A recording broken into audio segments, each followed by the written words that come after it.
O brasileiro voltou a ter na classificação os dois líderes que praticamente durante todo o campeonato estiveram brigando ali pela ponta, né? O Corinthians em primeiro, o Corinthians empatou o jogo contra o Atlético e o Grêmio ganhou bem da Ponte Preta. A diferença caiu para 8 pontos. Ainda há um conforto considerável para o Corinthians, 3 rodadas. E o Grêmio consegue mais uma vez se distanciar dos que o perseguem. No caso, Santos e Flamengo com 24 pontos. O Sport hoje joga contra o Botafogo. Caso vença o jogo, o Sport vai pular para a terceira posição com o mesmo número de pontos, mais à frente de Santos e Flamengo nos critérios de desempate, se conseguir a vitória contra o Botafogo. Ou seja, a briga lá em cima continua mais ou menos com os mesmos personagens. O Corinthians ainda com 3 rodadas praticamente de vantagem em relação ao Grêmio, mas deu um molho diferente, né?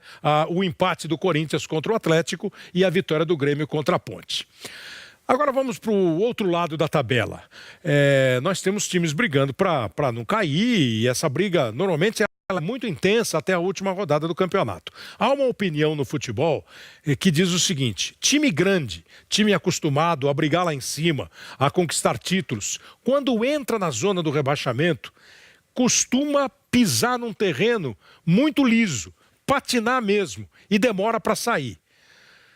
Eu sempre tive dúvidas sobre esta verdade do futebol, mas a gente pode considerar que ela tem um bom tanto de realidade.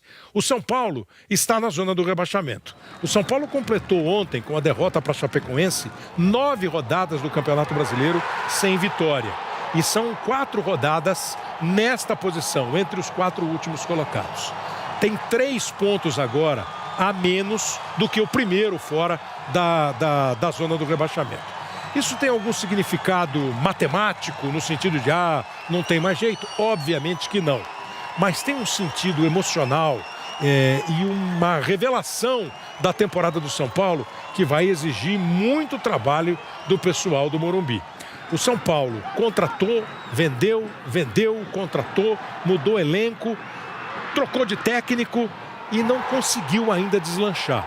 Não conseguiu realizar, pelo menos, partidas que o torcedor olhe e diga assim, hoje a gente empatou o jogo, mas já jogou um pouco melhor. O time tem mantido o mesmo padrão de atuação e tem mantido o mesmo padrão de pontuação. Não tem jogado bem e não tem pontuado. É uma situação muito delicada. O técnico Dorival Júnior tem 2 partidas apenas no comando da equipe. Empatou com o Atlético Goianiense e perdeu da Chapecoense.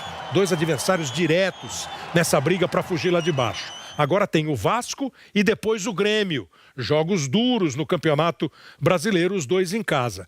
Passou do tempo. Não importa quantas rodadas tem o campeonato. Passou do tempo do São Paulo somar pontos, porque senão o terreno fica mesmo parecendo uma lama só e a roda só patina e não tem tração para sair da posição. São Paulo está mais do que na hora de abrir o olho. Se o Dorival Júnior tinha uma preocupação psicológica, entre outras coisas, agora tem mais do que uma preocupação, né? É psicológica, é técnica, é de encontrar um time e de fazer a equipe render um bom futebol.